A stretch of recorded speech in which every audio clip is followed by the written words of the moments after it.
चरित्रों को गाता हूँ।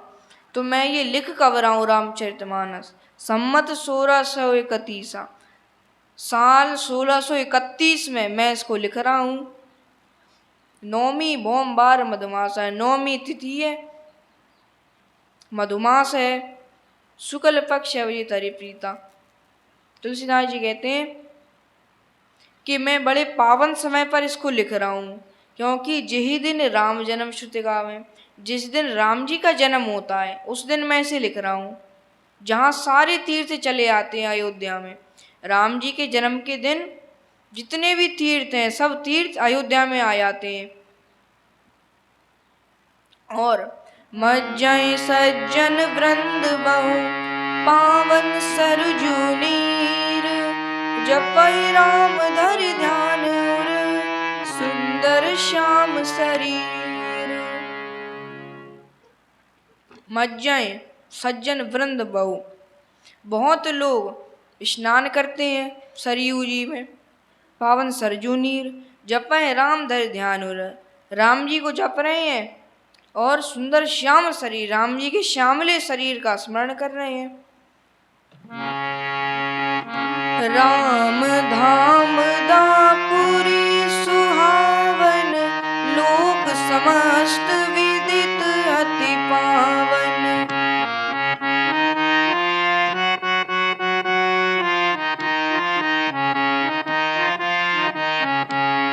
चार खान जग जीव अपारा, अवध तजे तनु नहीं संसारा।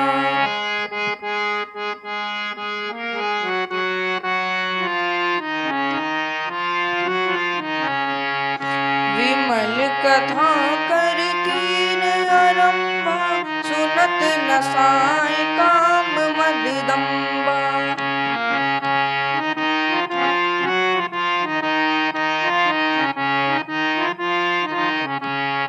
सुनत नसाय काम मद दंबा।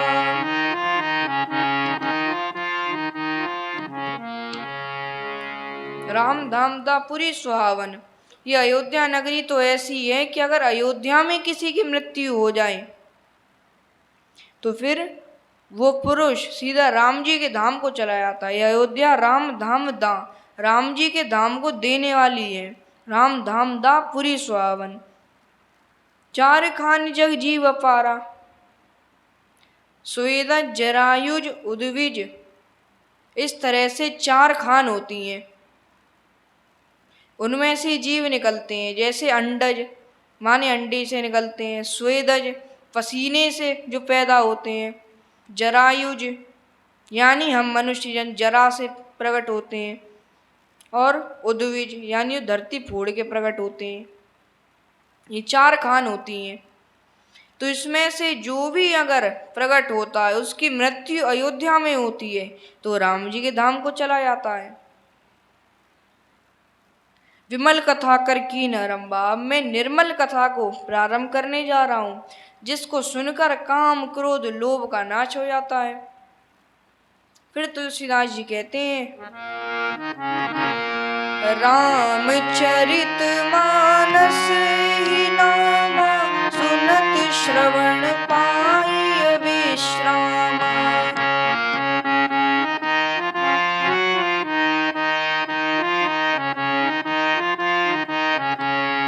मन कर विषय अनल बन जरई, होय सुखी जोई सर परई।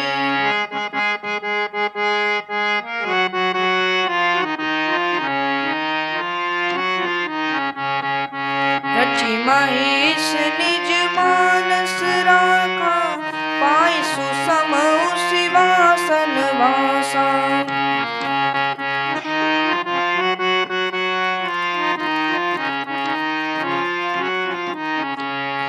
पाई सुसमउ सिंहासन भासा।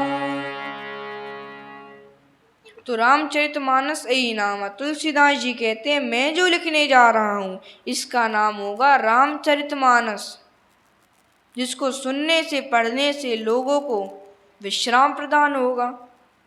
मन कर विषय अनल वंजरई, हो सुखी जो ईसर परई। मन करे विषय। तुलसीदास जी कहते हैं इसको पढ़ने से विषय नष्ट हो जाते हैं। विषय कैसे? शब्द, रूप, रस, गंध और स्पर्श, 5 विषय होते हैं। ये 5 विषय हर व्यक्ति को लगे हुए हैं। तो ऐसे होते हैं 5 विषय।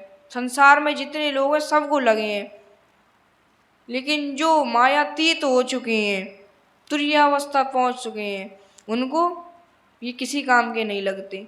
यानी ये शब्द, रूप, रस, गंध, स्पर्श विषय हैं, ये उनका कुछ नहीं बिगाड़ पाते। जो तुरीयावस्था में पहुंच गए हैं, मायातीत हो गए हैं। अली पतंग गज मीन मृग, जरत एक एक आँच, तुलसी वे कैसे बचे जिनको लागे 5। अले, अले माने भौरा। भौरे को होता है गंध का विषय भौरे को लगा रहता है। जैसे भौरा क्या सोचता है कि मैं कमल के ऊपर आ गया हूँ, अब इसको छोड़ के मैं जाऊंगा नहीं।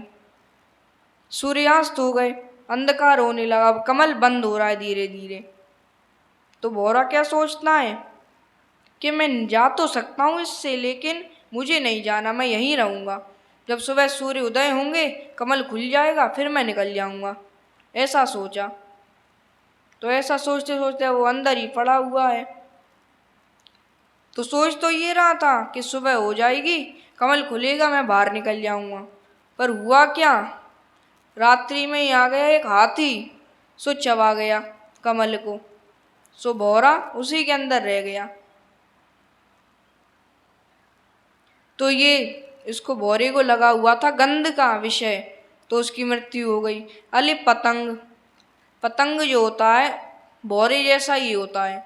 पतंग को लगा रहता है दीपक का, यानी रूप का। दीपक के रूप को देखता है कि कैसे ये इसमें कैसा प्रकाश हो रहा है, तो उसके ऊपर ही चला जाता है, उसके पास ही जाता है, जल के राख